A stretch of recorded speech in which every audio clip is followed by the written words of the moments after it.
History, his story. A bird in the bush is worth hang on.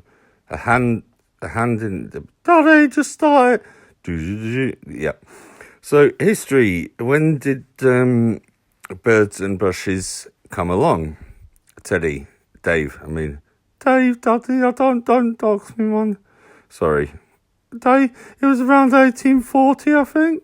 It was around 1840 when bushes, they're already very well established in the world. They have trees, don't they, as well? They have trees as well. And, Derek, hello, I'm just in a tree, but not a bush. What, don't be in a tree. It's very important. We're talking about birds and bushes and chickens and hens and eggs. Why would you put a chicken in a hen? No, it doesn't work that right. Anyway, the point is, in olden times, there used to be a saying, a bird in the hand is worth two in a bush. What does that mean, Daddy? Well, it means that you've got something in hand. You've got an actual thing in your hand rather than grasping at things which are not in your hand. Uncle Daddy, can I stay in a tree? Yeah, you best stay in a tree.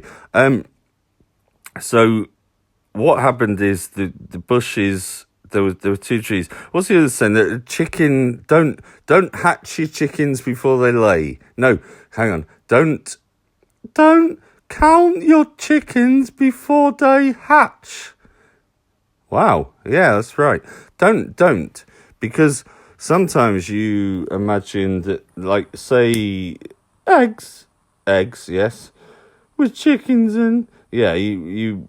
What it is like if you count them, right, and think there's like there's six eggs there. Yeah, there's five. There's six. No, there's five. There's five eggs there, and if you count backwards. And 5, 4, 3, 2, 1, 5. Yeah, but how many chickens? Well, there's 4. No, how? One's a dinosaur. Which one? Number 2. I've seen Jurassic Park and Jurassic World, Daddy. Derek, yeah, Uncle Daddy, at Christmas we watched Jurassic Park and we saw the dinosaur. So you can't count dinosaurs and chickens as the same, although they're very, very similar. Oh, for fuck's sake. The moral? No moral, Daddy.